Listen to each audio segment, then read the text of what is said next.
what's happening from a 2026 standpoint regarding security. I think you guys are the perfect people to speak on this topic.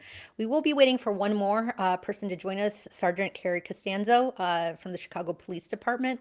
But through just mentioned while we were kind of having some back studio conversation around some of the interesting signage that you've seen, Phil, in various different office buildings. Do you have a favorite that you've seen recently that you might want to share with us?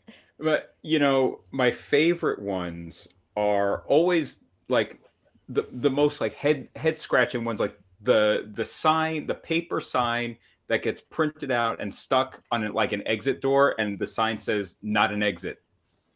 That that helps no one. Or my favorite one. This is on a college campus, I believe. It was at one of those blue light stations, and the blue light station was I guess under repair or not working. And the sign that they printed was blue light station out of order. Do not have an emergency here. We will plan accordingly, right? What am I supposed to do? What am I supposed to do with that information? Like, okay, I guess I won't have an emergency at this exact spot. Yes. Yeah, I'll try really hard not to Yeah, have one. do my best. Yep. Oh my God, that's funny. That's really funny. Oh, Okay, it's perfect. it's The live aggravating streams are seeing all working. I the. want to let you guys know. So we're on. We have some people that are joining the live stream. Thank you everybody for joining us. If I always love to know where people are hopping in from, or maybe what your background is, and we can click in and learn a little bit more about the audience. So feel free to chime in. Through, I did interrupt you, so please complete Oh, you're what you fine. were, finish up what you were saying.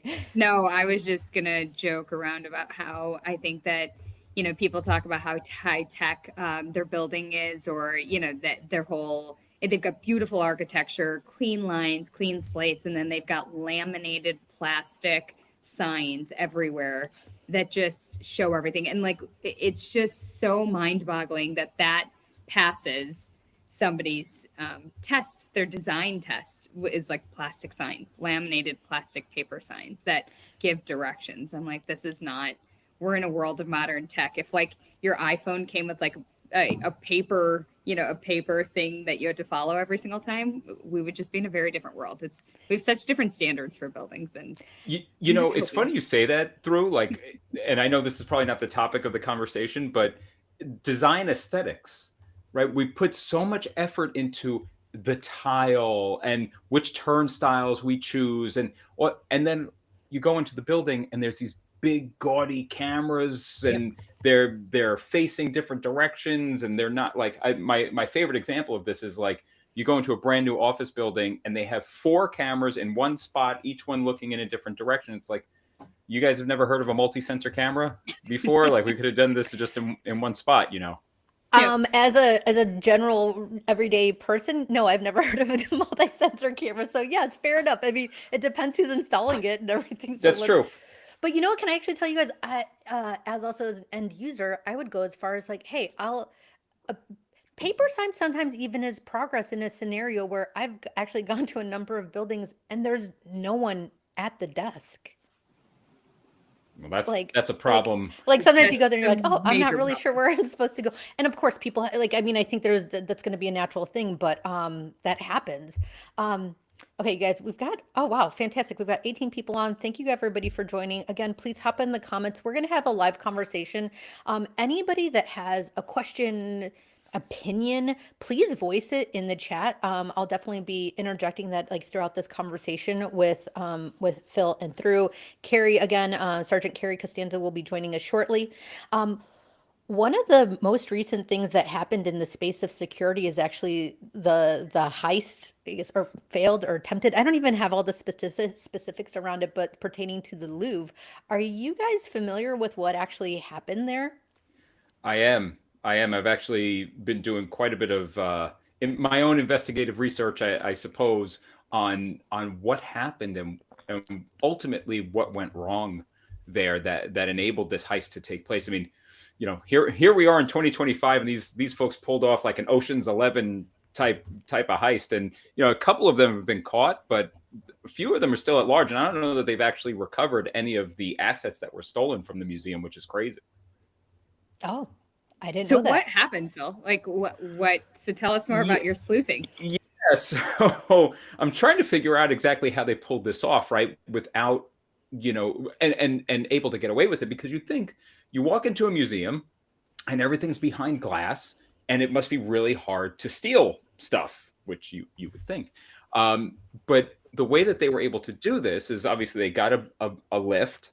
They took the lift up to, on the exterior of the building. They scaled the exterior of the building. They smashed through a window right into the gallery where these jewels were being held. They smashed through the protective glass, actually cut through the protective glass, stole what they were going to steal, and then made a quick exit. And the really interesting thing about this, in my opinion, is that the whole heist only took about 8 minutes. They were in and out.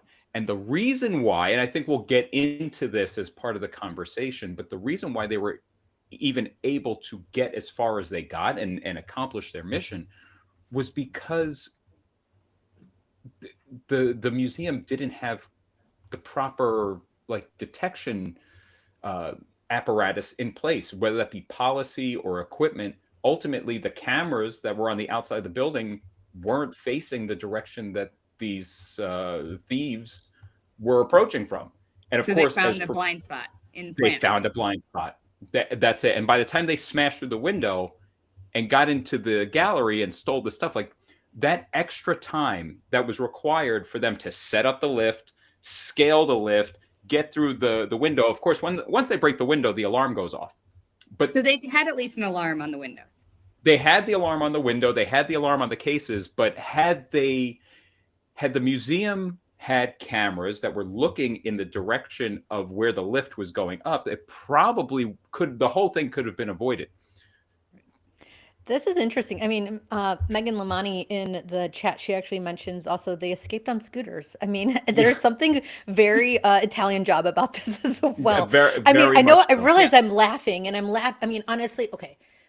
The reason I'm laughing here is because, yes, we don't want, nobody wants loss in property, things, whatnot, but also predominantly the reason I can kind of laugh a little bit about it is I'm happy that nobody was actually harmed. So nobody was injured. I mean, obviously priceless jewels were taken, historical artifacts taken, but you can't help almost but laugh at it or find it humorous because again, it's so absurd in 2025 that somebody can pull off a heist out of a movie.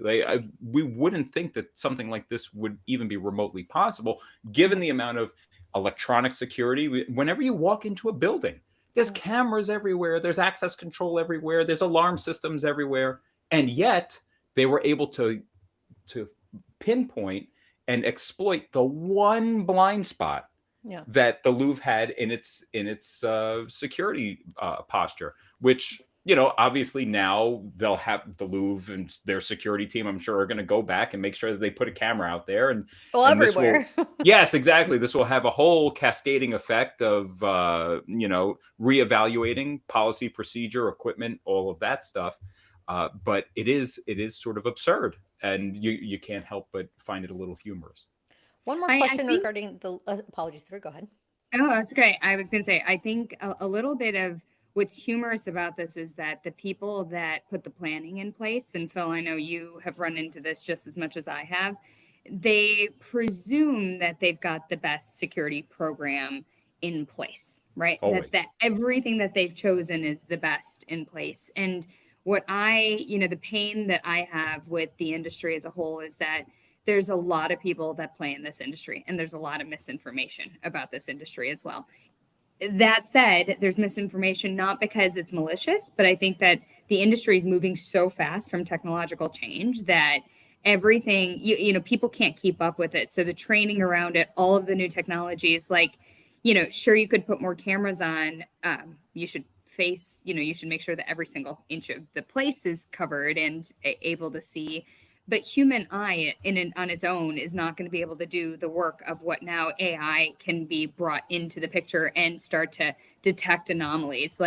Those are all, there's so much technology out there that I think it's really shameful that we have any of these type of events right now. And I think a lot of that has to come to the question of budget.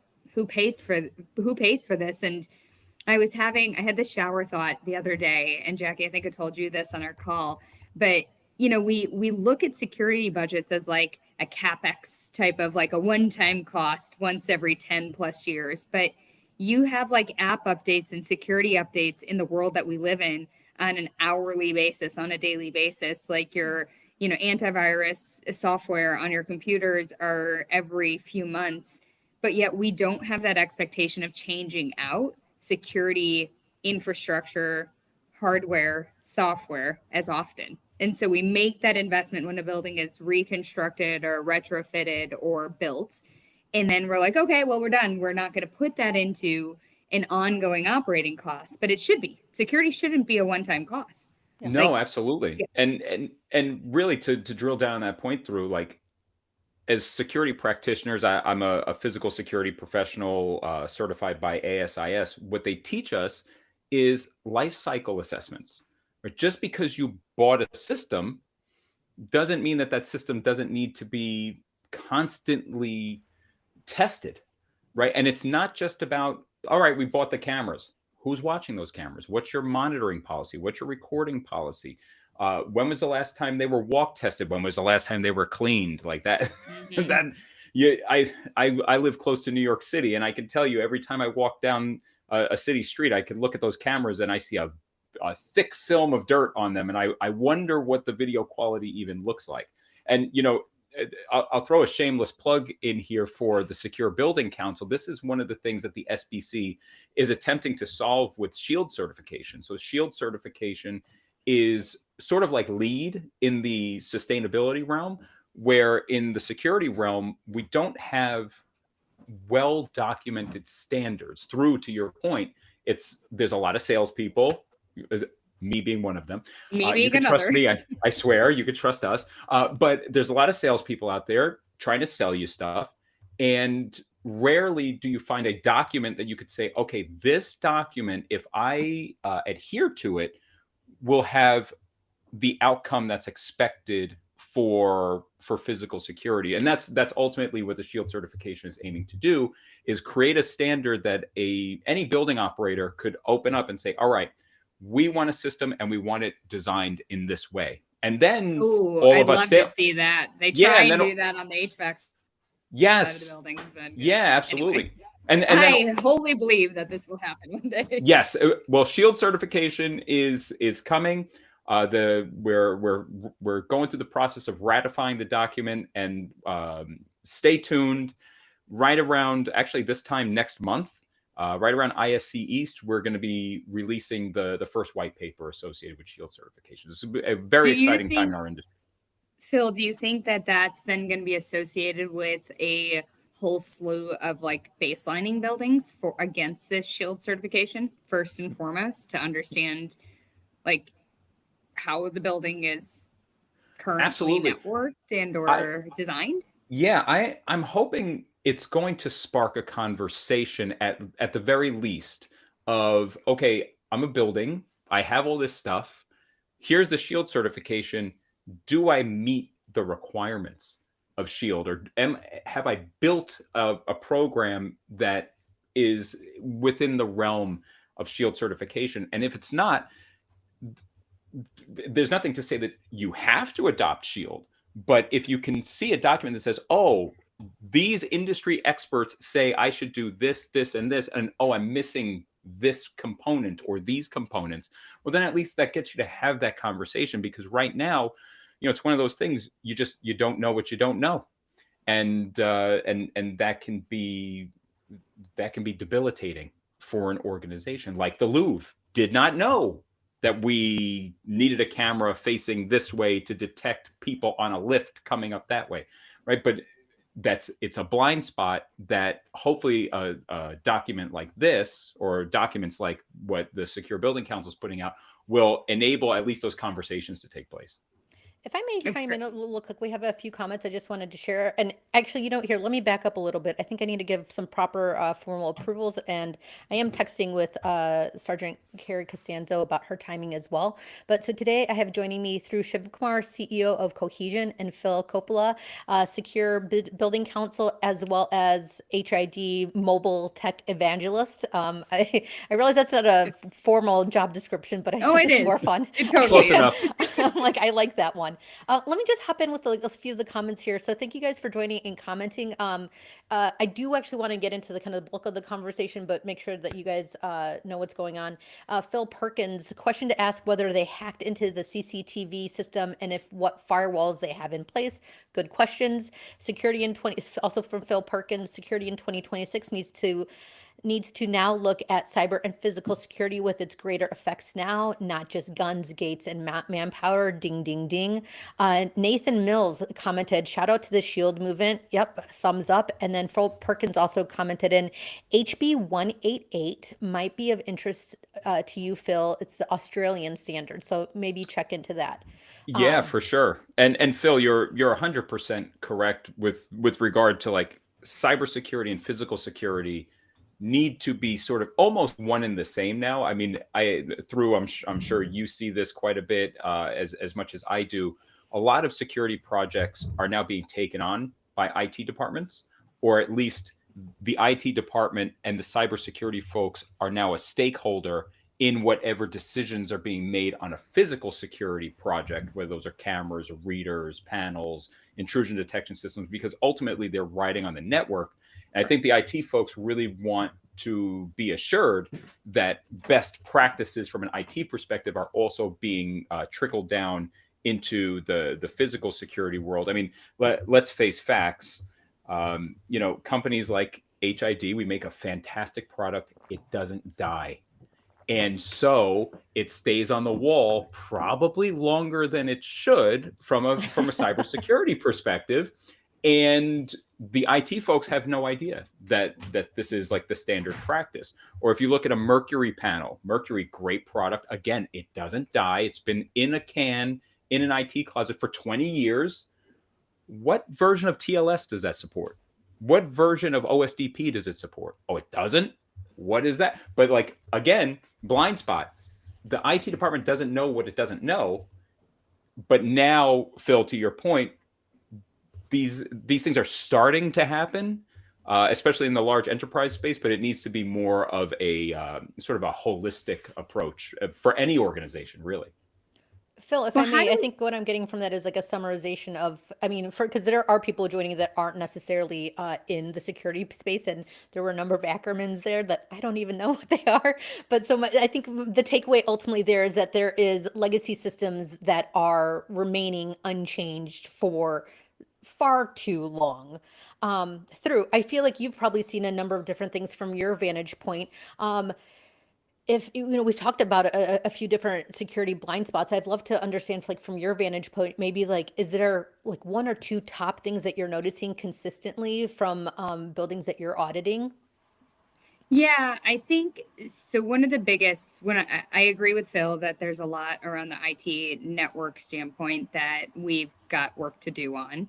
I think when we talk about the physical, like I like to talk about this real life incident, which is a loss of lives. Like, this isn't actually funny in any way, shape, or form anymore. So I'm going to bring us back to being a little bit more serious. But at 345 Park Avenue in Midtown, right, Manhattan, it was like 5:30 or 6 o'clock. So right at evening rush hour traffic, a man with a rifle walks across the big plaza and comes into the building, and he bypasses security.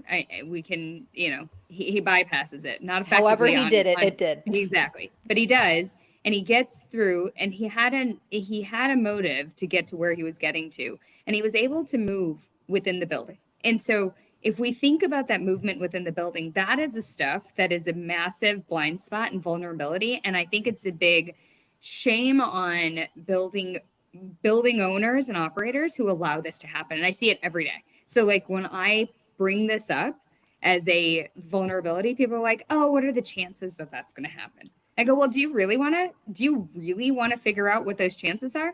Because that was 4 lives that were lost in innocent folks, right? That was because the whole security program wasn't designed and it wasn't planned. And so I think the biggest vulnerability is the piecemeal side of what this industry represents without understanding how people use buildings today. So like, think about this, 5 years ago versus today, very different spot. And I'm going to say buildings broadly, not just office, but rather all buildings, schools, churches, build office buildings, airports. We even talked about events, and I think we're going to touch on McCormick, like conference and convention centers. Like they're all designed with an intent of user experience and experiencing the spaces.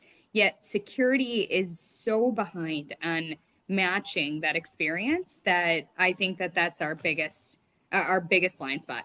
Not to mention that, like, if we understood the experience, we could then match the technology and the security plan to that to match what needs to happen. So we can dive into what that looks like in detail, but that I think is one of the biggest issues that we have. And to really like drill down onto that point, because it's almost oxymoronical, because we do see quite a bit of this piecemeal approach, or box checking a little bit. Do you have cameras? Yep. Yeah, I got cameras. Do you have access control? Yeah, I have access control. When you really drill into it, it's like the camera's 15 years old and hasn't been cleaned in a long time, and it's a prox card that you're using, which is not you the most see secure. it on a 9x9 TV that's sitting in some security office in the back, and you need to get it off of. Software hasn't been updated in a long time. Correct. Firmware hasn't been updated in a long time. Everything's still using the default username and passwords. But at the same time, the Secure Building Council actually just put this out on LinkedIn about 2 hours ago, as we were recording this. But 80% of building owners say that security recognition actually attracts tenants. Yes. So as it should. Everyone's like, let me put a golf simulator. And if I'm moving my team into a building, guess what? I'm not looking at. Yeah, I'm going to go somewhere safe over the amenities. And so when I think about security, I think it is the number one amenity. I just hands down, it's the number one amenity that a building needs to have, and the program around it. Like, I don't want people getting into my elevators and being able to go to any floor. And yes, my doors might be locked, but if somebody has a rifle in their hand, my doors are glass. Anybody can get in. So everything about security is line of defenses, right? Like you aren't going to stop everything because you can't. And my favorite line by security teams and buildings, and inclusive of my condo building, is like, oh, if somebody really wants to get in, they're going to get in. I'm like, so do nothing is your option? Is that do nothing, Phil? Yeah, there you go. It's all bad. That's bad advice. Yeah. So there's a couple of things there. Pretty well known pyramid in the psychology world is Maslow's hierarchy of needs. And the lowest need is like psychological needs. Do I have food? Do I have water? Like the basics. The very next type of need is safety and security. Do I have health?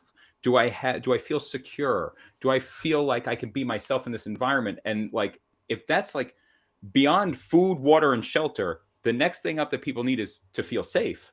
Well, that's the whole reason why, as an industry, we're pumping tons of money and resources into school safety, right? As a father of two, I don't want my kids to go to a school that leaves the doors wide open, right? So like good policy, good procedure, good electronic security. Schools are actually changing, Phil. Just again, and I don't know this, so I'm truly curious. Like, yeah, I'd be spitballing a number, but I'd like to say, like, having seen some data from HID, this has been by far the best year we've had in a long time in terms of seeing school upgrades, both at the reader level and at the panel level as well. So I'd like to think that there's more movement there, because we all recognize that, like, you got to keep the kids safe. At least, like, we could talk about full-time employees and their safety, but the basics, right? If I'm sending my kids to school, it's got to be a safe school. But ultimately, and I think through you touched on this earlier, it's not just about putting, checking a box and saying, okay, well, we have cameras now, we have access control now. It's, do you lock the doors? Yep. Is there a back door somewhere? Who's monitoring the cameras? When that emergency button gets pressed, who gets called? What's the lockdown get an audit procedure? Log of every single action that's taking on a security system.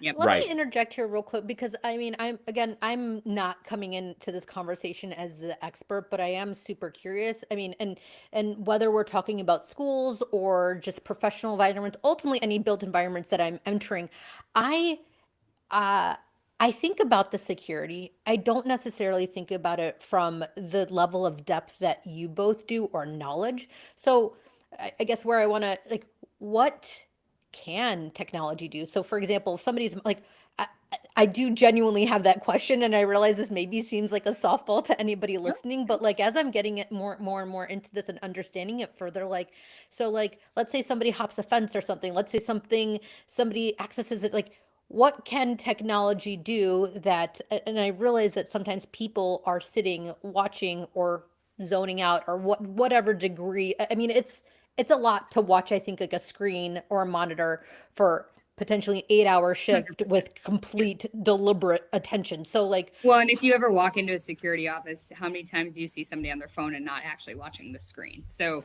you've got so many distractions. So I love this segue, Jackie, in terms of like thinking about how technology could be better. Than we still need we still need people. This is not a conversation of people go away in a secure world, right? It's just how do systems and system designs and actually technology enhance the whole security posture and offer up more for people to do with that, because you still like, people think like, here's one example that I hear a lot of, and we can myth bust maybe, Phil, a little bit. But one thing I've heard of is I hate gun detection software when it comes into like a lobby, because there's so many false positives that happen. So what I've heard from a security professional is if I have a software that essentially sits on top of a CCT, like a security camera system that detects a gun, right? It'll go off of thermal detection or some other means of detection. What I've heard from security folks is, well, I don't want that because the false positives when it picks up a curling iron is too much, so that I can't lock down. If that's then connected to locking down elevators, right? That gun detection software locks down an elevator, then I can't have the person, and this is a real life story. This is what I deal with on a daily basis, but I can't have the woman that's about to give birth stuck up in the elevator because the elevator doesn't work. Now, which liability do I take on? And I'm like, well, Right. okay, first of all, those are extremes of anything. Like when you're talking about edge cases, this is an edge case. But at that same point, a gun detection software doesn't automatically have to be tied into shutting down the elevators. It could be that let's take the 345 Park. Gun detection software saw him crossing this big courtyard, right? It was a big plaza. It sends it maybe nothing other than it sends a communication alert to the people on the ground to say there is a threat coming in. We have noticed and detected a gun and a rifle, not just a rifle. And so they're on guard. And so everyone gets off their phones, they're alerted, and they could have been better prepared. Instead, they weren't prepared. That just, again, it's New York City. So you could be naked and walking down the street and nobody notices. So like, well, you don't have a gun on you likely if you're naked. So, I mean, at least you could see it easier. But I mean, like, no, I think a naked person is a different story. But you could see it. He was carrying this gun in plain sight. Like it was Well, there. I can say as a native New Yorker, that's par for the course. In Manhattan, like, yeah, you see crazy things and you look the other way. But the thing I think you're really hitting on is, what is the role of all these tools, right? Because at the end of the day, that's exactly what they are. A card reader is a tool. A camera is a tool. Any of these sensors, even if they're artificial intelligence based sensors, like this, like a gunshot detection system is sort of based on video analytics, right? Yep. These are all tools, but the tools are to be used as part of a larger policy. Right. And through to your point, you're absolutely right. Yes, these are all edge cases. And no, you don't want to initiate a lockdown when somebody pulls a Snickers bar out of their pocket. But I think the technology is better that Snickers isn't gonna. You'd be surprised. Damn it, Phil, we're supposed to be selling tech here. Oh well, so I'll say two things here. One, the best version of gunshot detection that I've ever seen is from a company called Shooter Detection Systems, and I'm sure there are others that are similar. But basically, it looks for it listens for the sound of a gunshot and looks for the muzzle flash at the same time. Unfortunately, at that point, you've already entered the facility and you've started shooting, right? So that's a problem just that you can't solve for. But what I think we're circling around here is what is the role of the physical security professional in all of this, and how do we use these tools? So the thing that I was taught as I trained for my physical security professional certification, And the thing that's really stuck with me, and I hope if the folks watching remember nothing else of what we say today, I hope that they remember this. It's the 4 Ds of physical security: detect, delay, deter, and deny. Not necessarily in that order. But if you build your system and you buy equipment, the equipment that you're purchasing and the system that you're putting together needs to all be aligned with those goals. So the first one is deterrence. And to me, the best way to deter somebody, have good lighting, have some security guards walking around if you can. Make your, whether it's your house or your school or your building, uninviting to a degree to a would-be adversary, right? The best example of this is, making, if you have a storefront, make sure it's well lit and that you can see outside the windows and people can see inside the windows, because this will deter someone from robbing you potentially, right? If there's a storefront that has clear visibility. Get the blue light. Just do it away from the blue light. That is broken. Yes. Oh, well, yeah, please. What's the blue light? Real quick, sorry. Just his blue light from the beginning of the. Oh, yes, got it. Yeah. The emergency blue call light station. With the sign that said, Yep. Don't have an emergency here. That's deterrence. That's deterrence.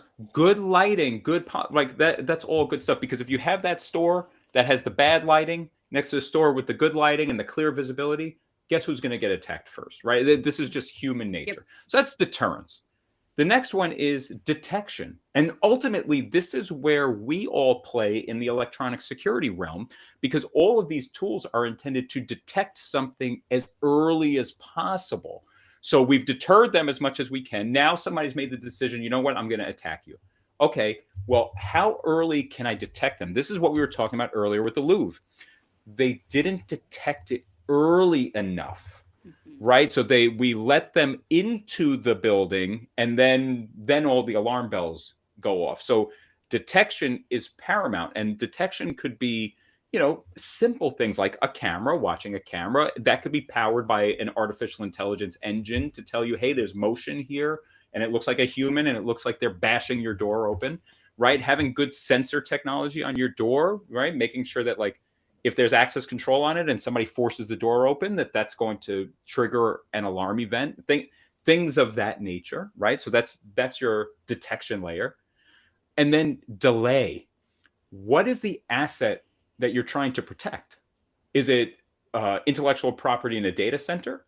Is it people? Is it kids in a school? Okay, well, if that's the asset, how can we build concentric circles around those assets to make it as hard as possible to get to that asset, to delay your adversary for as long as possible, so that you can deploy some force, right? Whether that's law enforcement or your own security guards, and ultimately denial, right? So, like, you've delayed them long enough, law enforcement gets there and it denies the attack. If you think about those 4 Ds as you approach, whether it's the built environment in a commercial building or a school or a storefront or even your house, you're light years ahead of everybody else that's just checking boxes. Oh, you know what? I need a camera. Let me get a bunch of cameras, and yeah, they're 4K and they have infrared, and I'll put them on the exterior of my building.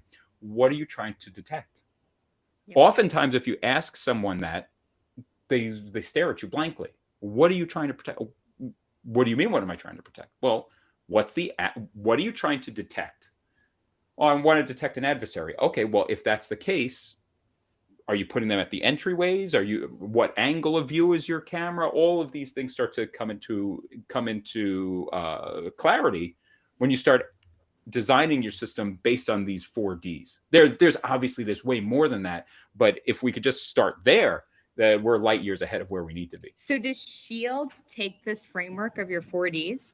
Because I think it's actually really great, like to think about it this way and programmatically not look at any of these individual. And I think that, again, some of the things that we're closing the gap on as an industry is making sure that these 4 Ds, the things that power the 4 Ds, both the policy and the people side, as well as the technology, should be integrated. And that could be the actual technology has to be integrated or the program has to be integrated. And so I think this is a very good framework that people can take away and start to build around. Absolutely. It's definitely something that's included in the SHIELD certification, or at least the thought process. The other thing that we probably don't have enough time for to talk about here, but is this theory called crime prevention through environmental designs, or CPTED is the shortened acronym for it. That's short. Yeah, exactly. We have lots of acronyms and initialisms in our industry. CPTED happens to be one of those. Thank you for explaining it before getting into it. Just to start. One of the folks that is like the foremost expert on crime prevention through environmental design, Terry Conlon, he's on the Secure Building Council. He's literally written the book on crime prevention through environmental design. But this has to do with like basic things. There's a theory out there called the broken window theory. If you have a broken window on a street corner and it doesn't get repaired, the likelihood that your building is going to be further vandalized increases exponentially. Versus if that window breaks and you repair it the very next day, the likelihood that you're going to be vandalized again goes way, way down. But why are we being vandalized? What are we doing? Do we have proper lighting? When we look at standoff distances, how much of a standoff distance do we need between the building envelope and maybe the public, the street? And when you look at buildings in Chicago, LA, any major city, you might see a building that has these big old marble bollards out front. Well, that is crime prevention through environmental design. What are they trying to prevent? A truck or a car from driving into the building. Well, they put these bollards up to prevent that from happening, but it's also creates sort of like a mental barrier. So we understand, oh, this is the line of demarcation. This is where the building ownership takes place, right? This is our line. But it also prevents things from happening. Or you see sometimes bushes being placed along a line. Well, those bushes are meant to mark territory and to prevent you from maybe jumping over that bush, right? So there's all of these types of concepts that are also going to be intermingled within the SHIELD certification, but is also something that everybody on this call could go and research: crime prevention through environmental design. And there are lots of like little tips and tricks that you could pick up. And my favorite one here, and I know I'm sort of on a soapbox, but I'll keep going anyway until you tell me to stop. My favorite one is just ample lighting.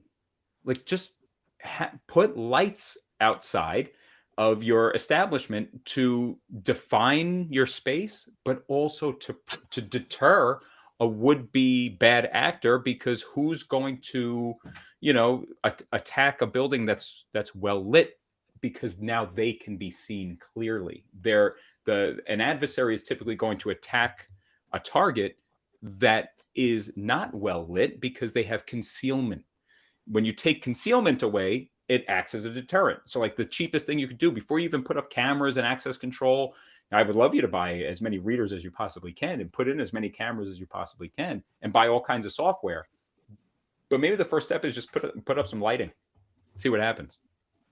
If I may, I want to chime in for a few comments in the chat, because definitely want to make this collaborative. Anybody that's on the call live, please add any of your comments to the chat. I'll make sure to bring this up. So Nick Kuntz, ongoing training for the teams installing, servicing, and maintaining these systems is paramount. I agree with Drew's point earlier when she touched on technology evolving quicker than the ability to proficiently train on it, one. And then number two, Phil Perkins, CPTED, CPTED, used a lot for natural use of resources, which does not change the aesthetics of a building. So right. I think there's also natural barriers that it looks like that, if I'm understanding that correctly, that he's speaking to. Yeah, that's things like trees, bushes, an example I use even just in my house. Like I want to make it as hard as possible for somebody to potentially break into my home. Well, what I've done is I've put really thorny bushes just outside my windows on the ground floor.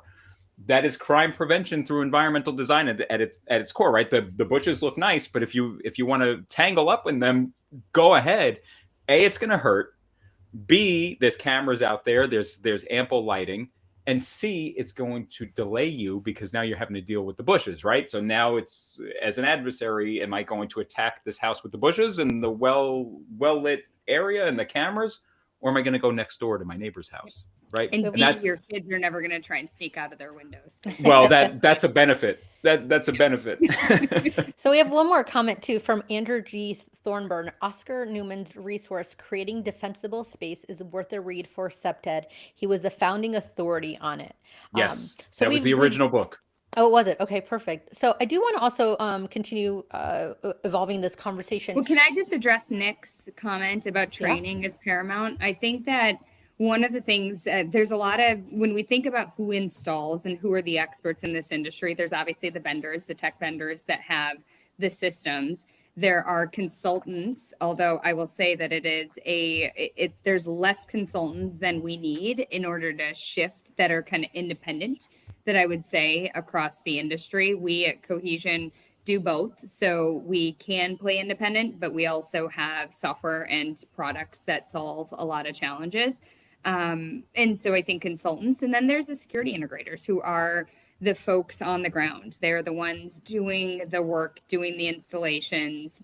They're seen as a trusted advisors to the buyers of buyers and the owners and operators. And so, Nick, I do think that we need to have better training. So, Phil, is this something that like SBC and Shield are actually thinking about, like from a training perspective of how do we get people more trained up?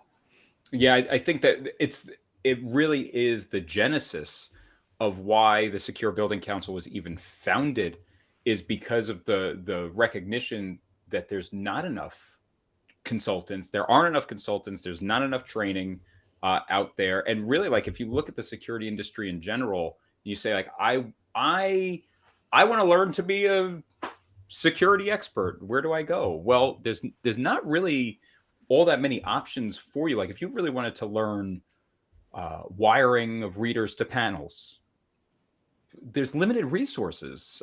You could go to take a basic electronics course that would help you. If you wanted to learn how to program video surveillance cameras, a lot of it's just tribal knowledge. You go work for a systems integrator and their head technician will train you on how to do that. I think there's more training though that's needed on the system design side of it, like the programmatic absolutely. 4Ds. And you're like, what you're saying is, yes, I could go in and I can train each of these individual technologies or these pieces, but not the program. And so correct. I think that if Shield can solve that, and it sounds like you have some influence, I think that would be super welcome in the industry. I'm picking up what you're putting down. I will say there are organizations like ASIS and the Security Industry Association that do have some certifications. Like obviously I learned the 4Ds through getting my physical security professional certification. But you know, it is behind a paywall. You have to become a member. You have to go through the certification classes. And maybe organizations like that, like ASIS and the Security Industry Association, could be doing a better job of evangelizing, if I may steal my own title, but evangelizing what the benefits are to being trained and certified in these realms. But yeah, I do through 100%. It's a huge gap in our space. Huge. And I think that that's part of the paralysis that I see right now, is not because there's not a desire to change or adopt. There's like, I don't know where to start. I don't even know what to do. Like we're working with a client right now at Cohesion, helping them kind of think through the whole, their whole office design as it goes into a new building. And that in and of itself is such a messy process because you've got a multi-tenanted building of which you're going into, and you've got so many different vendors, and you've got, what's new today, and it's not that new, but we'll talk about it being more, more popular. We're trying to make it more popular, is going digital, right? Going digital when it comes to the key card. So everything, I think what's interesting about going digital is that it's not a vanity, right? Going digital and having your key card in your phone to use your phone is not a vanity. It is way more secure than physical key cards. But it's not just that. We have so many different ways of getting in. So those keys now, it could be physical keys, like your traditional lock and key. It could be keypads. And so the numbers are the keys. It could be your face, it could be your hand, it could be your finger, it could be your retina, it could be, you know, full bioscan, it could be your phone, it could be both. And there's two different ways your phone can act as that. There's two different technology types. One could be as you store your credit card in your wallet, which is extremely secure, and then one could be Bluetooth. And there's different applications for all of these different things, but all of those are different ways that people can get into buildings. And we're seeing, I think, one quick way that people can get into a more secure environment is actually going digital.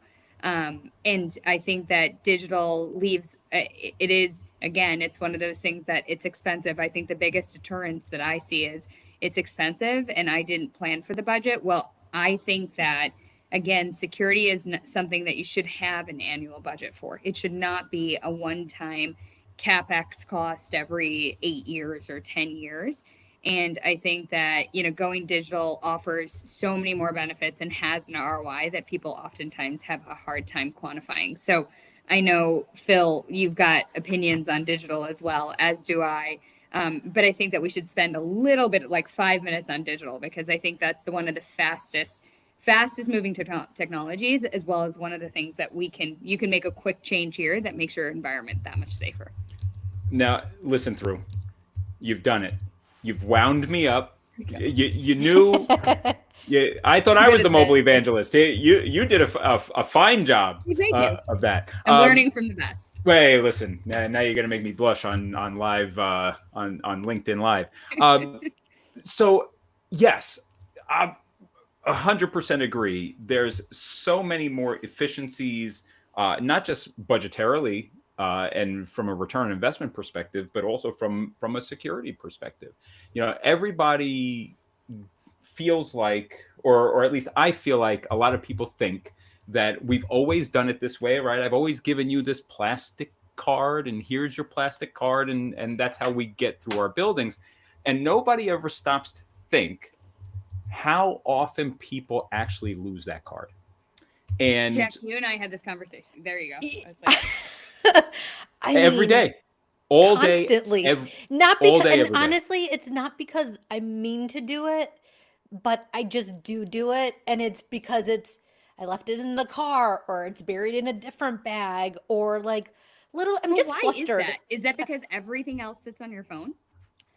Yeah, because it's another thing. Like literally, like I don't, because everywhere I go now actually has my credit card information. It's on my, I literally don't. And it's like, I felt bad. There was a bad week, at least at a former employer, where I was like, I'm really sorry. I don't have it again today and everything. And they're like, well, we're going to have to, I don't think they shut it off, because they're like, we're going to have to shut it off if you don't find it. So they gave a little bit of grace period, but I don't believe. Wait, stop right there.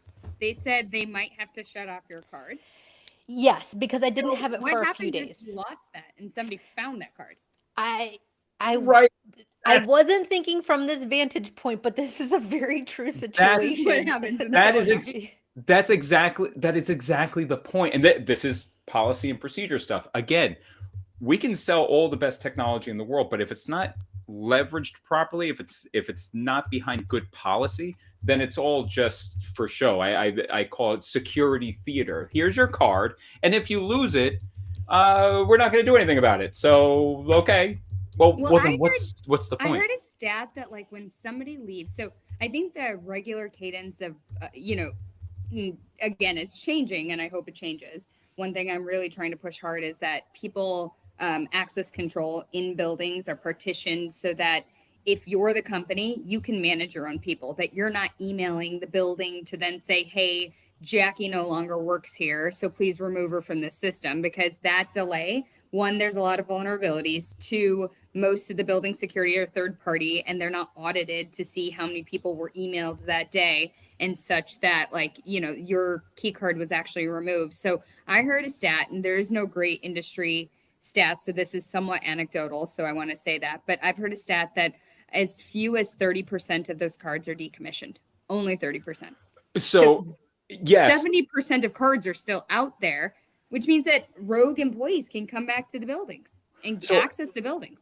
And I, again, anecdotal, but anybody that's worked in the electronic security industry long enough knows, especially in a commercial building, people don't always necessarily get removed from the base building access control That's exactly system. what I'm saying. Yep. Yeah, as somebody that's worked in the for an access control provider for a period of time in my adult career, I can tell you when we would migrate a system over from an older system to a newer system, one of the questions that gets asked is, how up to date is your cardholder database? They say, oh, we haven't done that in years. And it's like, do you want to migrate those people over? No. We want to start fresh because we realize that there are thousands of records in there for people that have not worked here in years, but they're still in there, and potentially their card could still be active. Right? That's what's so scary, is that how many people are still in the system, which means that they can access the building. So aggregate all of the key cards from the base building. And this is an issue, right? When you have 40 different companies in a single building and you've got a system in the bottom of the building, and then each one of them have their own individual system.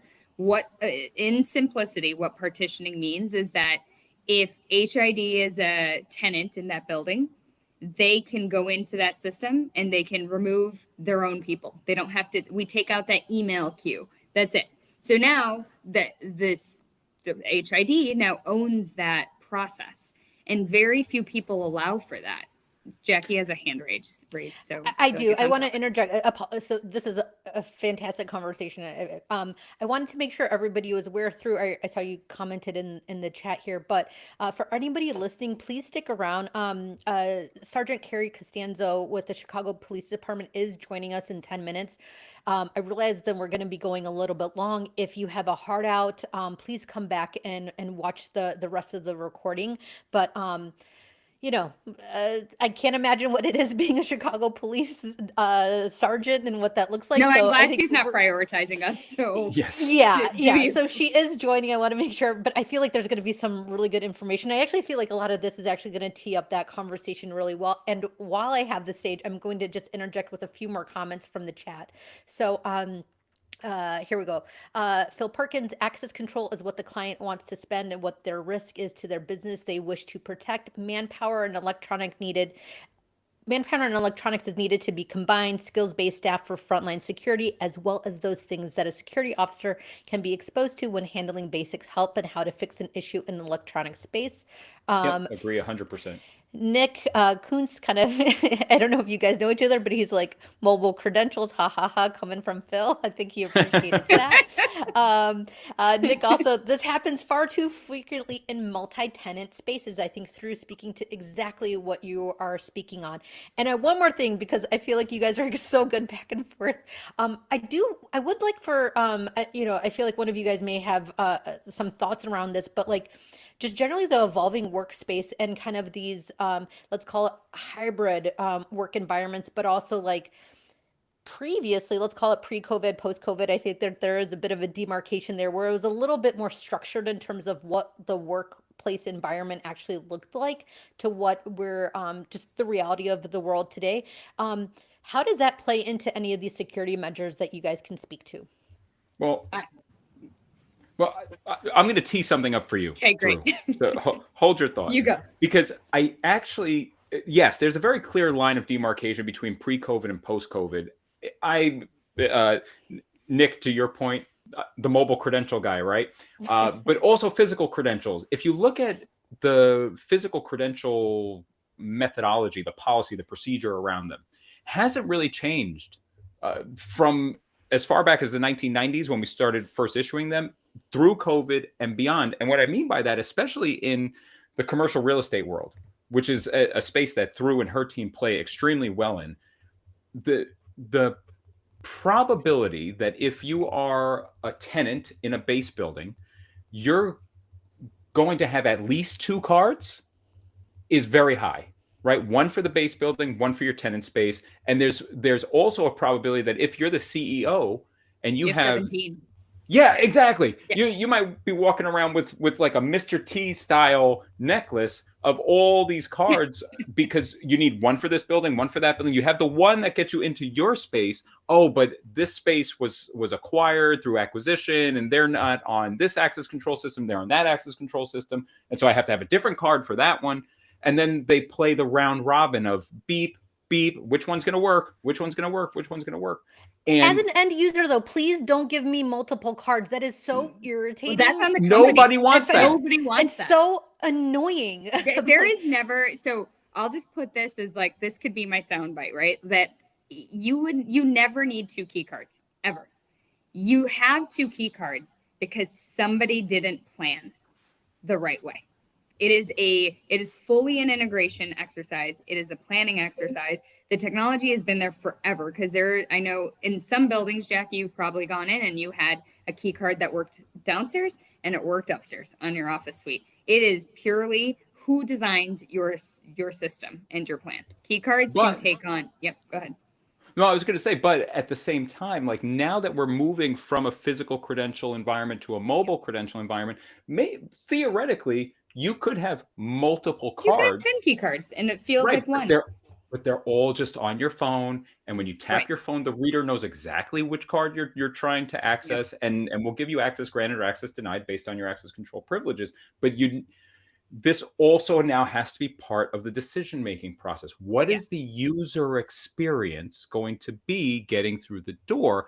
And it's companies like Throughs at Cohesion that enable these really exciting outcomes, not just for the physical credential, but also everything else that can be enabled when we start directing folks to an app as opposed to the front desk. Yep, exactly. I think we're circling back to user experience being one of the biggest things that has changed over the 5 years. And, COVID was not really the reason, it was the accelerator, I feel. But during that period of time, people, lots of things changed, right? Technology changed, homes changed. People started to adopt, smart home adoption took off in a way that's way faster than smart, like commercial buildings as a whole. And so smart locks and smart lighting and all sorts of smart components and IoT all started in the residential space, and they make their way through that. So all of that was changing during COVID and through COVID. Then we started to say, well, we learned to work from home, and now I want this hybrid life. Like I want to work from home. And this is primarily office workers that I'm talking about, right? That have the luxury of working from home, because a lot of professions don't have that luxury and or opportunity to do so. So when you think about who can work from home, you start to say, well, it needs to be better. I need more coming from my workplace than my home. And the more people have been pouring into, well, it's got to be free beer. It's got to be, the golf simulator. It's got to be now the flight simulator. Let me put in like a B-52 flight simulator in this base building. And you're like, why? People are going to use that once and leave. What about the everyday experiences that people go through? Because that's what people remember. They don't remember the 5-minute ice cream social that still is not dead. It is going to be the bane of my existence of that. The pizza party. Ice cream. Pizza would be great. I think people would appreciate pizza over ice cream, but it's my opinion. But people still throw this as the building. They're like, oh, this is the amenity. And like that's not the amenity. People, if you start to see the generational shift of people wanting to come into buildings, I was presenting to, this was a sales prospect, and the woman that we were presenting to was 32 years old and was in workplace systems. And she goes, the base building, I love this story so much. She goes, the base building put somebody, at the front desk, and that person's sole job is to greet me because they think it's hospitality. And she's like, I don't want to talk to anybody. I have a coffee in hand. I'm juggling everything in my hand. I don't want to see you. Please don't say hello to me, because then I have to remember who you are. And it's just not who I am. As a millennial, I just don't want to say hi. And I thought it was one of the funniest stories, because every time I go into commercial real estate, all people want to do is pour more into hospitality. And I go, remember that hospitality actually is not, it's not only human centric. It is, but remember, hotels started with IoT way sooner than most other commercial buildings, right? You had lighting, you had shades, you had panels, you have all this stuff working in a room. And so people from an operational perspective have known how to deal with technology inside of spaces and inside of smaller spaces in a very different way when it comes to hotels. So hospitality, I remind everyone, is not about putting humans as the answer to the problem. It's about integrating experience. It's about designing the experience and bringing in technology and people and designing the program around that to solve for that. And I think that's what we keep forgetting is user experience is so critical right now. I'm going to say something maybe somewhat controversial here. Because you like the guy waving to you like bring with it. the coffee. The thought occurs to me as someone who's been in this industry for 20 something years. I remember a day where you didn't have remote access. I remember a day where there weren't applications, right? And back in those days, security was what it was. And then the ability to look at your cameras through an app, right? Now everybody's got a Ring video doorbell or some sort of Blink camera or whatever, and you can look at your house on your phone from anywhere in the world. And I think that's become the expectation, except in our industry, where in our industry, the only people that have remote access to the cameras are the security department. And there is this new who are, way, by the way, mostly third party. So 100%. It boggles my mind that this is how the industry runs. And so like now you get to this era, 2025, 2026, where there are solutions that sort of, like I said earlier, 80% of building owners recognize that having a secure facility is attractive to tenants. Well, what better way to show that other than just, hey, there's a camera there. Hey, there's a card reader here. How about, hey, here's an app that you can use to get into the building and also maybe even see your cameras, maybe even get push notifications of events that are going on. If there is an ice cream social, great, but here's a push notification to get that. I don't need somebody to greet me and say, welcome to the building. I mean, maybe that's nice. Or here's a mass communication that says there's a building lockdown, right? We suspect a shooter, right? It's a push notification, not an email. And people don't read emails at the rate that they once used to. So emails are getting ignored, especially when they're coming from building management. So if you're sending push text, especially if about something stupid, like the reality is like the amount of like nonsensical, unnecessary communication. It's like, why are you wasting my time? So so people don't read the emails, and that's how people are communicating right now. So I think mass communication tied to the experience of, I don't have to go to a security office because I don't want to go to the basement of a building to go pick up my card to then look at a camera to take a picture to get a physical plastic key card in my wallet. Like when at the same time I'm trying to get rid of my wallet. I don't want to have to carry all this stuff. Now I have to keep doing it just to go into the office. I have to carry a wallet because my office requires me to. Everything else in my life is digital. I can even go to the airport without carrying a wallet. Like I can get the TSA security. Are you part of the touchless program? I am, of course. It's so great. It's so great. I encourage everybody to not do it, so that way you don't build up a line for me. But it's fantastic, and literally you just show your face to a camera if that's okay with you, and you go right through. You don't even have to take your boarding pass or your driver's license out. But I do want to say one thing, and I think this is very important, especially as we talk about shifting to a digital credential inside of an app or in your wallet, is the concern around visual ID. Well, what about my photo ID badge, right? I carry this thing around, and it's a cultural representation that I belong here. Now, I will say two things about this. One, I've seen most of your visual ID badges, and they're very rudimentary, right? And HID and many they are not good pictures of you. They're not great pictures. It looks like it was printed on the Fisher Price, my first ID card printer. But there are companies like HID and others that make really nice, high secure, holographic, watermark enabled cards that you could wear around your neck and feel like you belong and have it be a more secure document. But I also want to say there's no hard and fast rule that says your access control keys need to live on that device. So that device can be just a plastic card, a secure, watermarked, hologrammed, multi-layer card that says I belong here, and it's really hard to duplicate. But the keys to the kingdom and what gets me through the door is on a device that I can trust, like a phone. So it's not an all or nothing thing. Lots of organizations are adopting a hybrid approach where you still get the key card with the picture ID, with the visual, with the phone app, and with the digital wallets. And I've actually started to hear from a lot more enterprises to say, it used to be the option was, or the standard is, I'm going to give you the card and I'll make the mobile credential optional to you. Now we're starting to see the inverse happen, where the digital credential is the standard, and if you don't want that, here's the physical card. Okay, you addressed a question that I was going to bring up, because it's been interesting as I've been preparing for this conversation, the amount of enthusiasm and adoption perspective from people in the cybersecurity space. Like, they're like, yes, oh, this is available, and if they didn't know about it, they're like, I'm very interested. And on the, I guess on the opposite end of the kind of this bell curve is, let's say it, everyday people that would be utilizing this technology to access their workplace or wherever they're going, and some concerns due to that. So maybe we can kind of touch on real quick. And I did speak with Sergeant Carrie Costanzo. She's joining in the next couple minutes. She's getting to her post.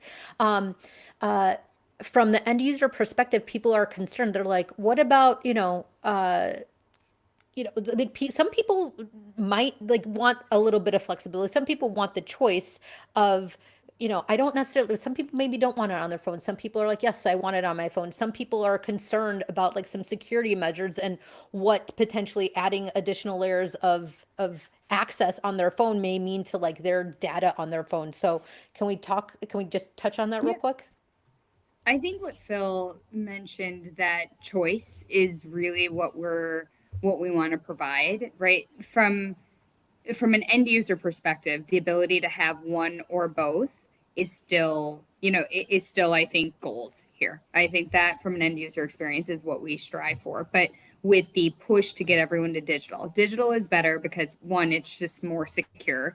There is really no data that you're capturing off of the phone for a digital key card that anybody is taking. The data sits in, did you swipe your badge? And that will happen with a physical key card. It will happen with a mobile key card or a digital key card. It doesn't matter. It's the same data that comes off of that, and it can't pull anything else from your phone. So there's no vulnerabilities there from a data perspective.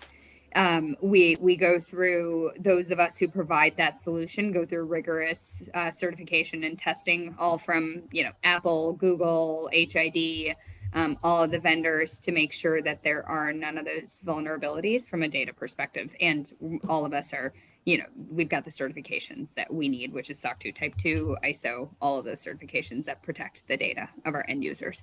So I think data we can take off of being a vulnerability.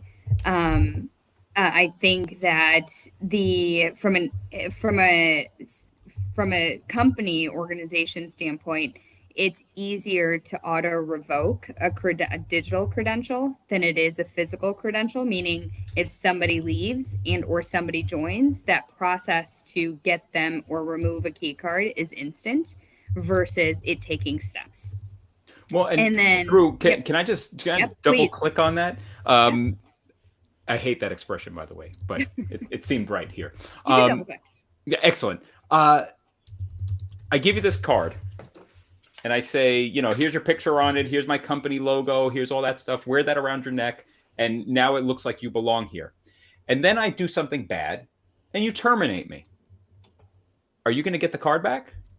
No. Chances are you're not. And now, if that person's really upset, they could come back to your office with that card around their neck and look like they belong. Oh, can you hold the door for me real quick? I work here. And now you've got a problem. Well, also, if you befriend the people at the front desk and you were fired the day before and you come in the next day, the person at the front desk doesn't know. I have always befriended front desk, like all of the security folks at the front desk. And I've been at high security buildings and they're like, oh, Drew, we know you. Go ahead. I was like, but I may not. Can you check? Can you just do me the favor and check? Right. Well, I didn't that day, but I've heard this so many times that people have befriended. And so your security is only as good as, again, I think you talked about it, the program, the policies around what like people getting through because there's vulnerabilities in the system itself. Jackie, I know when we were prepping, you talked a little bit about this, that like you're like, I forgot my card, can you please just let me through, today? And that happens all the time. Yeah. So people are worried about tailgating, but we don't even have a word for this one, which is sweet talk the front desk. Like sweet talking with donuts, like donut the front desk. It's probably not. I wouldn't take that back. Don't We'll do edit that out on the final Don't cut. do that. Please don't do that. We're live. Shoot. Jackie, this has been a great conversation. Unfortunately I have to jump. I got to get my kids. So No, absolutely. Absolutely. No, Phil, thank you so much for joining us. Everybody else, please stick around. Carrie's actually, she texted me. She's getting to her post right now. She will be joining shortly. Phil, thank you for your insights. Thank you, Phil. Always a pleasure. Yeah, absolutely. Thanks, ladies, and thank you very much to the audience. When we get together and have a drink. Oh yeah, the conversations are a lot more interesting. I can tell you that. Take care, everybody. Thank you for your time. See you, Phil. So as we're waiting for Carrie, I've got a funny, one of it's funny, but it's also one of the pain points that I see a lot of is that the key card around the neck, right? And when I ask the question, when I dig into, and it's a lot of tech companies, high tech companies that want and can't come, that aren't as fast to adopt and go into a digital key card. And one of the big reasons that I hear is that we need the key cards because we need the ability to differentiate our full-time employees and our consultants and our contractors. And I'm like, well, what would you do differently around the contractors and consultants as opposed to the FTEs? Like, what are you doing differently? Well, we have certain secret conversations. Okay, so then why are they in the spaces that you're in at the same time? Like, isn't this, again, if we think about our conversation today, isn't this a policy? One more time, be mindful. If you're having secret conversations, you shouldn't probably be having them in hallways anyway. You should be thinking about that. But that being the reason that you need a physical key card around your neck, kind of joke around. I'm like, what is a contractor wearing their Scarlet A all around? Like, what's the... It makes absolutely no sense to me. I mean, no sense. I will, funny enough, though, you mentioned that because I've been a freelancer in a number of different, or a consultant in a few different roles, and you have a different type of email address and everything. They kind of make it clear that you are a little bit different. But like, for what reason? I mean, at some point, like whether either you trust people or you don't, and like, don't let people that you don't trust work at your business. Period. Or in the spaces, or keep them separated. Like, you can physically separate them, but this whole idea that this physical demarcation is going to protect you, I don't see it. I don't see it at all. The other thing that I hear of is that, we need the picture to verify. I ask everyone when they say that, when's the last time your security team said, hey, come here, can I see your picture? Yeah. When they're checking people in. Nobody shows their picture. No. I wish I remembered. I reposted this week. Somebody had posted, I believe his name was Nathan Mills, reposted something from another gentleman that showed all of these different badges that he had aggregated.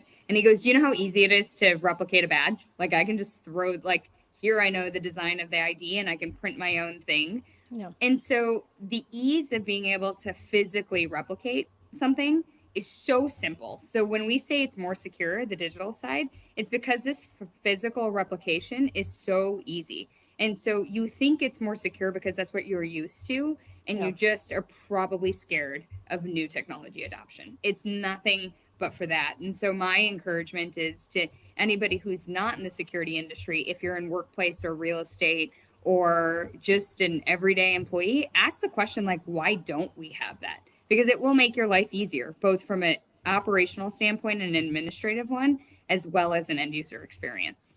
So, well, let me ask you, because I mean, I think you're mentioning a few good things, and I mean, while we have a couple minutes potentially, let's say there's some people that aren't necessarily like hardcore security industry people that are also on this live or listening to the recording. How does somebody that feels like that there is a need to update their security measures, or let's say it's some head of operations or somebody in human resources, or like whatever that property management, that they're like, okay, there is a decision maker that I need to go get buy-in from this, or just open up this conversation. What does that look like, and what type of conversations have you feel resonate with the end decision maker to just simply update their systems?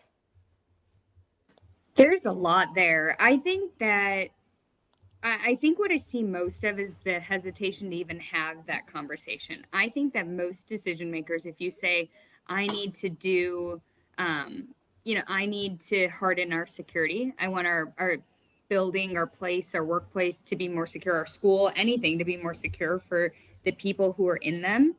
Um, I don't think anybody would say no. They'd be like, how much are we talking about and where can Yeah. we get the money from? Because I don't see very many people saying, I'm going to put human life, if we take, Phil's hierarchy of needs, number 2 on the list, nobody's going to say no to that, right? Yeah. What they're going to say no to is if you can't justify how it's making it more secure or how you're hardening it and where you have vulnerabilities, what's wrong with the current system today and where is it vulnerable, to then here's how we're going to change that.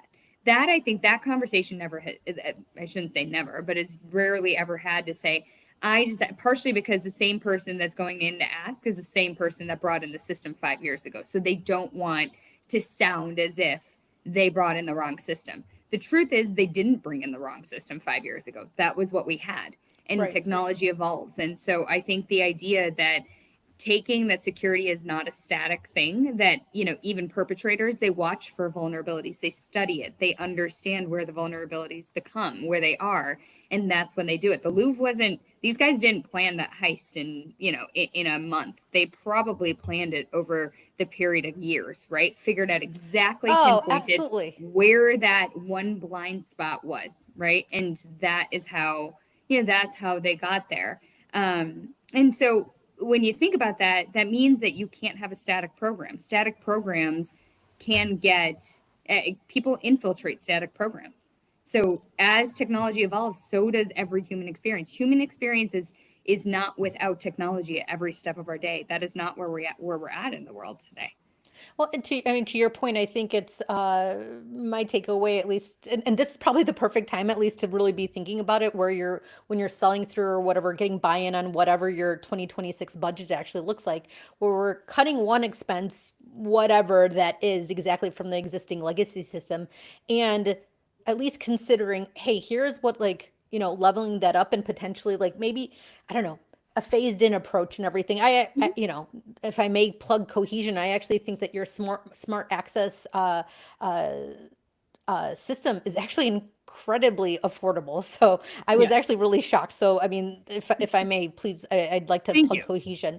And then I also think really quick, the newer technology, they're mostly all cloud-based, which means that they aren't going to have that physical nature of annual cost to maintain them. So in nature, the technology today is going to be, it will be more affordable. And almost all the vendors that I talk to in this industry are willing to kind of work with you on whether that's an upfront cost or if it's spread as recurring SaaS costs, and you can find the balance of what you can get through. The one thing also that really excites me about this as well, is that you're also continuously updating the technology in the background. This really isn't intended as an infomercial, but seriously, like, I think it's really Yeah, worth that's like, cloud-based looking into. software, right? Yeah, Yeah. we're always updating it. So every security vulnerability is not sitting on in the building, right? Every security update that we do, or anybody in this industry does it over the cloud. So it's a much it obviously there's always going to be risks, but it's new type of risks, and we're always evolving. hold on one. Okay, so Carrie just texted me. She said she's here. Here. So let me see. I don't see her in the waiting room. So, um, through actually, while I'm Yeah. chatting with Carrie, can you maybe talk Do you want me to through do a like, dance? well, yes, I've seen you dancing. We don't want that. No, I'm So we joking. don't want that. um, 90-day action plan because again, this is Yeah. an opportunity right now where people are selling through potentially what does a 90-day action plan look like? What implement like so from the end user, hey, I'm looking to update my technology. Like, what are we doing right now? I Great. So 90-day plan for everybody. I'll take it in steps. Let's say you're a commercial real estate building and a building owner or operator. One thing that you could do is outline what is my current security program today? What do I have? And that security program is everything from the deterrence. So I'll bring it back to what Phil said on the 4Ds, right? What's the deterrence? So what do we have both on the exterior? What do I have to detect? So what's my camera system? What's my card reader system? What's my access control system? I think deterrence, we can talk about, elevators and or floor by floor access control. Like, do you have restrictions on where people can go? Outline all of that into what is and then if that becomes hard, do it in the day of a life of an everyday employee, a day in the life of a security professional, a day in the life of me as the building manager, and then a day in the life of an executive, a CEO of sorts. Mm-hmm. So if you break it down into those four and say this is what my program is today, then look, you can either do it, and if you don't have time, which most of us don't have the time, you can bring in a consultant to kind of help you. And we do this at Cohesion.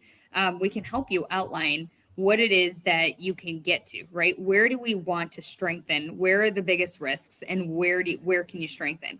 Then as you think about that, we can put together a plan. And I'm talking about the royal we, whether that's with Cohesion or yourselves.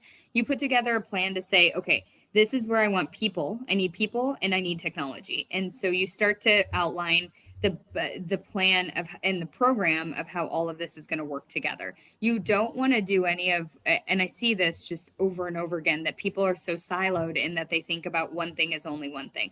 I'm going to get an NSC credential, so I don't care about the fact that I'm bringing in biometric or facial recognition, or I'm an NFC provider, so I don't care about an access control integration for the rest of the building, or I don't care about the elevator lockdowns. All of this is a program. There's not a single piece that should not be programmatic. And then as you think about that program and how everything works together, then you start to say, okay, well, here's how, this is in the first 60 days, by the way. So as I'm outlining the first 60, and I think you turn it into, well, let me start to, this is exactly what if you're going to want to run RFPs, otherwise there are groups of us can point you to the direction of how you can procure. You can go to your security integrator. They will be able to help you with that. Now the procurement, the installation is to say, this is what I want the program to be as a whole. And you move from there. It's, there's a lot of work to be done because a lot of this was never cataloged and or documented. I just went through this with a building that was, it was just renovated, but it's a building from the 60s, and nobody knew where nobody knew where the controller for the elevators were. They didn't know what it talked to. They didn't know how, what floor people were going to for destination dispatch, what system that was coming from. So when we talk about baselining it, it gets pretty granular. So you may not be able to do the technical. So if you do at least the user flows, then you get into the technical flows. Then you get into, okay, here's my baseline. Where do I want to take it? And then you put together a plan. And it could be, like Jackie said, it could be a multi-pronged approach. I think that it can be a multi-pronged approach. A lot of times when we talk about integrations, it can be, and again, every building is different, but it can be easier to rip the Band-Aid off and do it all together so that you're making sure that all the systems work. And then after, you want to make sure that you're commissioning that project, meaning that you're going through and you're testing to make sure that all of those user flows are exactly how you designed. You don't want to take any single vendor's word for that. So you want to have some level of commissioning after.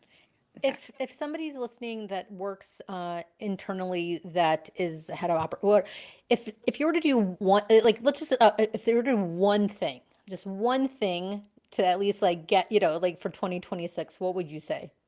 Just hire Cohesion. Okay. Is that okay? No, I can't do that.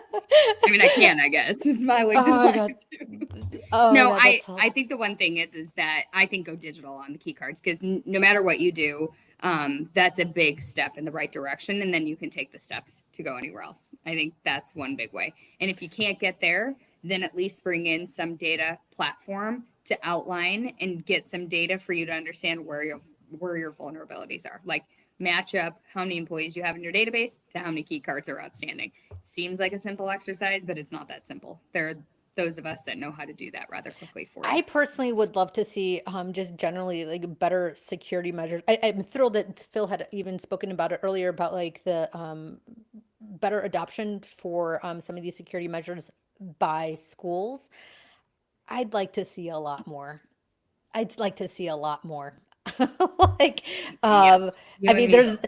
if we're talking about things that we can control and things we can't, I feel like this is one of, control the controllables. This is a controllable that I think for any organization, schools and everything, I think, it feels like a missed opportunity. And I honestly, it's not that complicated. So all of you that are listening and might listen, you know what you want from a security perspective. Like you know, and that's okay, and it's not asking for too much. So I think that voices are needed to say, here's what I expect, here's my expectation of what needs to happen.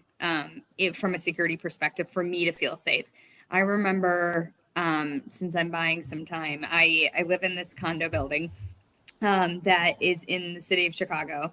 Pretty, pretty trendy area, and it's a very low amenity building, but it's the condo units are very nice inside of here, and we have an elevator. Like we have very few units, and the elevators open up into the units. Sounds really cool, except for when a system integration breaks down. So when we have our key cards, I remember I was arguing with our property manager where he was like, I know how many key cards you have through outstanding or key fobs.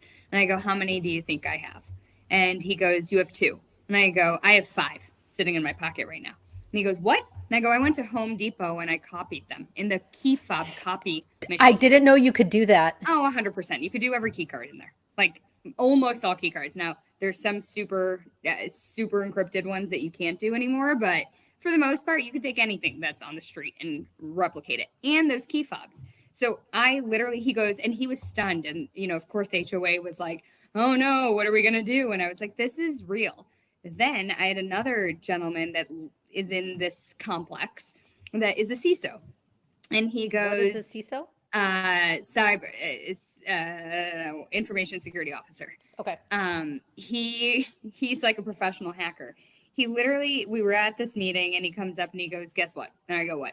He's like, I have everybody's keys right here on his ring. Stop. And I go, are you kidding me? He goes, you just have to follow everybody. It like this stuff exists. So when people are like, oh, I don't want to upgrade my system, you're literally putting everybody at risk. And it's here. Like it's not yesterday. It's just here. And so people like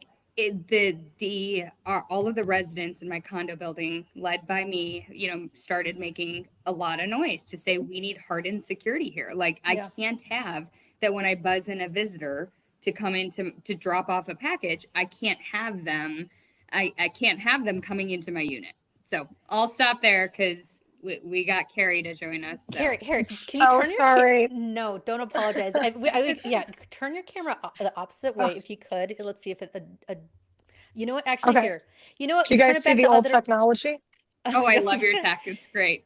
You know, Carrie, go back the regular way because it's not adjusting, and I don't want you to hop off, but I'd like you to stay on. So, uh, Carrie, just Okay. number one, thank you for joining us. Thank you. If what I was hoping to actually get from you, and number one, thank you for serving and protecting. But also, what type of things are you seeing in kind of physical built in buildings and even conference centers? You mentioned to me the other day around visiting McCormick Place. Like, what are some, Mhm. I guess after the fact, you're actually seeing what's happening. So, like, what security measures are you? Do you think that like that organizations need to be taking to secure their environments further? Well, definitely having the budget for security staff, whether it be uniformed officers or you can hire a security company, but the technology as well. Um, we see a lot of conferences, and I'm not trying to knock corporations, but they don't want to budget for the security staff. And you can really tell the difference in the presence of people keeping you safe. If you have 40,000 people in, whether it be a conference for 3 days or a building that you work in every single day, Monday through Friday, you want that staff there, because the chances of something happening, you don't want to take the chance of something happening and not having the staff there to protect everyone or to show everyone, how to evacuate the building or apprehend someone that's there that shouldn't be there. It Well, takes things that you don't want to get to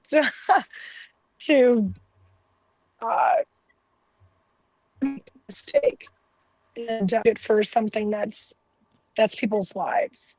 yeah, absolutely. And So Carrie, what built like where like have you seen like company, because you mentioned to me like previously where you've responded to like a situation that's actually happened, and you've actually you mentioned to me how like there was like a challenge with actually getting like video footage and everything, because like all this information is all right. in all these like divided systems and everything. So like when you're responding to an incident, how like I'd like to like what makes it easier to do your job, and have you seen certain things have actually been helpful, whether just keeping people secure currently, or to kind of react to a situation that it's potentially already after it's passed? I think that, eyewitness is always the best, to have someone that's actually seen what occurred and have that for documentation is honestly the best for everything. But we realize that, you can't, not everyone has security 24 hours a day for their business or something like that. Technology that is easily accessible, and that the person that will be dealing with, whether it's in the middle of the night or during the day, has access to that information. The camera footage for detectives, for preliminary officers, for the sergeants on scene, for the evidence technicians. We So have a lot of systems in place that we see, but we don't usually, the person that's kind of ground level doesn't have the access code or doesn't have immediate, um, they can't get it immediately for us to kind of review and start a plan of action to apprehend whatever, whoever, whatever the situation may be that we need to go and start acting and start responding to. Carrie, can I ask you a question? Are you pro? And there is, I don't do gun detection software, but are you a pro inside of large commercial buildings? Are you pro gun detection software? Yes. Okay. And can you say why? 100%. Can you talk about a little Um, bit about why? yeah, I mean, I have one on me right now. Let's be real. I'm on duty right now. I realize the magnitude of my weapon. Not everyone that has a weapon understands that, and not everyone is careful and responsible with their weapon. They may just want to bring it in for a, you know, a wild array of reasons.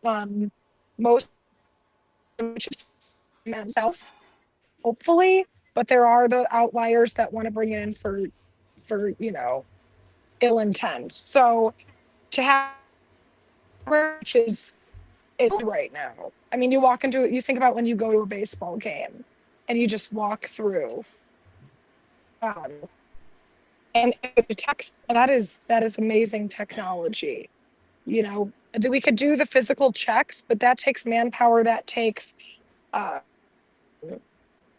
it's, you have to hire a person individually for that, to get through a crowd of, how many people go to a baseball game? 40,000 people. No, you That's guys going to have take a you lot of have manpower. So to CPD, just and siphon everybody through, perfect. the amount of, especially with crowd Yeah. it's like I can only imagine like the challenges that any sort of security force, the Chicago Police Department or any police department at large has with Mhm. making people safe when, especially with dealing with like high traffic situations, or marches or events or concerts or any of these things. Absolutely. Have what when you've I mean, I feel like the companies, or at least the buildings that are doing it well, you ultimately never really hear from. Are there even small Right. like when you like now when you're like walking into various different spaces, are you like when you're assessing like how secure you as an individual feel, like what are you looking for? I think I look for actual security staff that's there, because that's someone I can speak to. That's someone that can kind of tell me what's going on. Um, but when I'm looking at places, they usually, big buildings have like kind of I don't know what it would be called, but like almost like a situation room. Yep. All these big arenas. I'm in McCormick Place right now, one of the biggest conference venues in the nation. Yeah. They have cameras everywhere, and they have someone, a physical body, watching those cameras in a situation room. So those Yeah. rooms are really, really important, not only to capture everything and have multiple screens showing, what everyone's doing in all the different nooks and crannies of a building, but also to have someone live, that we on the ground, if I walk this way and I want to know about a person 50 feet that way that's turning a corner I can't see, we have someone that's there that can use the technology that's available to find that person if I need to go apprehend them. Absolutely. Absolutely. And I think when you go So, into these like type of larger environments, I think that there's like security above on some level private. It's like you're entering a public space.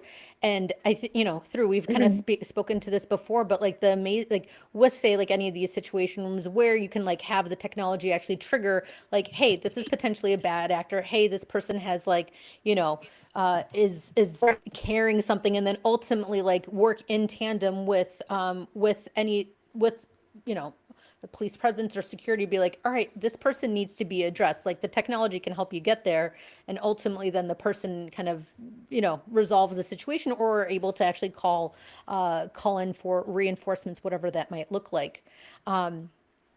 Carrie, you had shared with me right. when we had chatted a little bit, like even in residential spaces, like the ability of that sound also plays into people understanding like what their secure environment looks like. Um, how do you see? I guess I'm not completely sure what my question is, but like what in 2026 potentially, what would you like to see like how do I say this? We've already seen, I think, buildings staffing up in terms of physical security presence. When you like, if you've been hired as private security, or if you're responding to a situation, um, what's helpful? Like, what's helpful in terms of a technology standpoint for you to have access to? Like, do you want to enter a secure, excuse me, how am I trying to say this? Do you want to enter like the situation room? Do you want to see what the cameras are seeing? Do you want like a report? Like, do you need the credential? Like, what type of information? Definitely any kind of video footage, access to the cameras and the playback abilities. Have someone that knows how to do that and give Yeah. us just that bit. Maybe it's a 5-minute bit of video, so we can inventory that, attach right away, and there's information right away to start following up on leads or trends in robberies, burglaries, anything like that. Hmm. You know, if we can stop something and then that's one less victim, whether it be an organization, a residential, a, a company that has a building, or your apartment building. We can identify these trends and identify these actors, these bad actors right away. Um, with the technology, then we can prepare and you know, hopefully get there before they get there. Yeah. Yeah. I mean, Absolutely. get there, respond and deter the crime before it actually happens to someone and victimizes someone or their business. Yeah, yeah, absolutely. We've So, already gone, yeah, video I is very, very important. Video is just the best. We need Number to one. describe who is doing this, right? Who is doing this and how they are doing it in order to stop it from happening again. yeah, So, absolutely. yeah. Absolutely. Carrie, we know, hey, we're thrilled that we were able to like steal a little bit of this time away from you. Yes, No, thank seriously. I think we'll have to, we'll revisit this conversation. I think that there's a lot more to discuss, especially from a first Mhm. responder standpoint. Don't you guys leave yet. I'm going to say bye to everybody that's still with us live. But you guys hold off because I just want to make sure that the video syncs. But I want to thank everybody from joining us live. Thank you for staying along with us. And I hope anybody that's catching this recording, I'll message you guys in the chat so that you know which point to hop in and catch the rest of the conversation. Please follow through. Carrie, Phil, myself on LinkedIn. I did put some links in the chat. And please go follow Cohesion for more information. We will be circling back regarding a 90-day action plan with regarding something a little bit more formalized, as well as budget and buy-in documentation that may be helpful for you to upgrade your security measures for 2026. Through any last thoughts that you'd like to share with our final viewers? I would just say don't be scared. Security is not a static. It's not a static technology. It keeps evolving, as do the threats around us. So it is something that you have to continually be changing, fortunately and unfortunately. So if you want to go digital, if you want access to your data, or just need somebody to help with an action plan, Cohesion's here to help you. We've done this quite a bit, and we are excited to